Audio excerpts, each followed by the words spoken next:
Coragem não é a ausência de medo, é agir apesar dele. E essa é a pergunta que a gente precisa se fazer. No nosso dia a dia, na nossa busca por uma vida que vale a pena, em que ponto a gente comprou a ideia de que sentir medo é errado? De que para ser corajoso, a gente precisaria, de alguma forma mágica, se livrar dele? A verdade é que a gente passa a vida inteira esperando o medo ir embora para começar a viver, sem perceber que estamos parados na frente de um muro invisível que nós mesmos construímos. É a dor universal da paralisia. O medo de falhar nos impede de começar aquele projeto. O medo de ser julgado nos impede de falar o que a gente realmente pensa. O medo do desconhecido nos mantém num emprego que a gente odeia. Somos reféns na nossa própria vida, esperando por uma coragem que nunca chega. Mas e se a coragem não for um dom divino para alguns poucos escolhidos? E se ela for, na verdade, uma habilidade? Algo que pode ser aprendido e principalmente treinado, exatamente como os grandes filósofos tentaram nos ensinar há séculos. Para entender como agir apesar do medo, primeiro a gente precisa desmascarar o sujeito. Nosso cérebro tem um sistema de alarme embutido, uma coisinha chamada amígdala. O trabalho dela é nobre, nos manter vivos. O problema é que esse alarme foi programado há milhares de anos para nos proteger de tigres e penhascos. Hoje, ele dispara com a mesma intensidade quando a gente pensa em mandar uma mensagem para alguém ou em pedir um aumento. Ele interpreta um risco social, um desconforto moderno, como uma ameaça mortal. E é aí que a filosofia entra como um manual de instruções para esse alarme defeituoso. Os estoicos, que eram mestres em serenidade no meio do caos, nos deram a chave, a dicotomia do controle. Eles diziam que o medo só floresce de verdade quando a gente gasta nossa energia focando naquilo que não podemos controlar.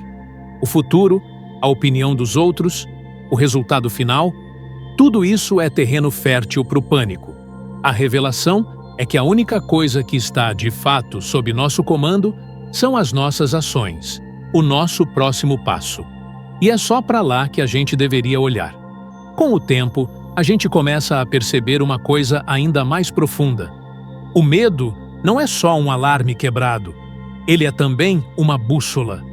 Ele quase sempre aponta diretamente para aquilo que a gente mais precisa fazer para crescer. Pense nisso.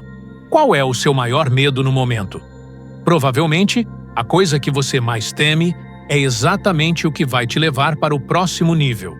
É a conversa difícil, a decisão arriscada, a exposição da sua vulnerabilidade. O medo, nesse sentido, não é um inimigo que precisa ser aniquilado. Ele é o guardião do tesouro. Ele é o dragão na porta da caverna que guarda aquilo que você mais deseja.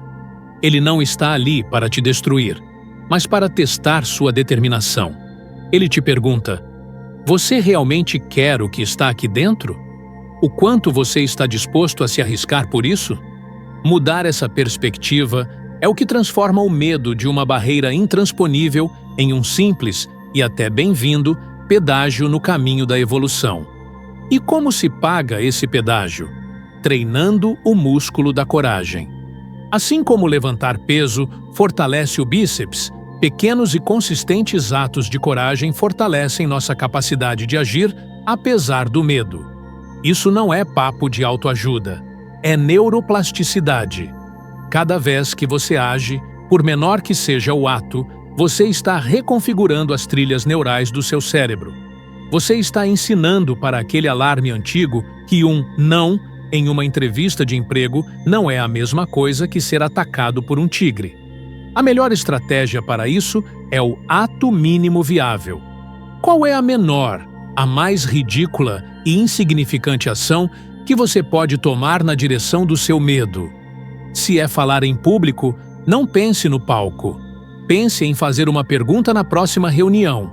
Se é começar um negócio, não pense no plano de 5 anos. Pense em registrar o domínio do site. E para quebrar a paralisia inicial, use a regra dos 5 segundos. No momento em que a ideia de agir surgir, conte de forma regressiva: 5, 4, 3, 2, 1 e se mova. Haja. Antes que sua mente tenha tempo de criar 500 objeções e te convencer a ficar na segurança desconfortável do seu sofá. No fim das contas, a jornada é essa. A gente começa como uma vítima de um alarme cerebral que dispara por qualquer coisa, sentindo a dor da paralisia. A gente descobre, com a ajuda da filosofia, que o segredo não é desligar o alarme, mas aprender a não obedecê-lo cegamente. E, finalmente, a gente se torna um agente que escolhe agir apesar do barulho, usando o próprio medo como um mapa para a vida que nos espera do outro lado. A vida onde as coisas acontecem está sempre um passo além da nossa zona de conforto. Então, a pergunta que fica é: qual é o menor passo? A ação mais simples que o seu medo está te impedindo de dar hoje? Não amanhã, não semana que vem. Hoje. Comprometa-se apenas com ela. O resto você descobre no caminho.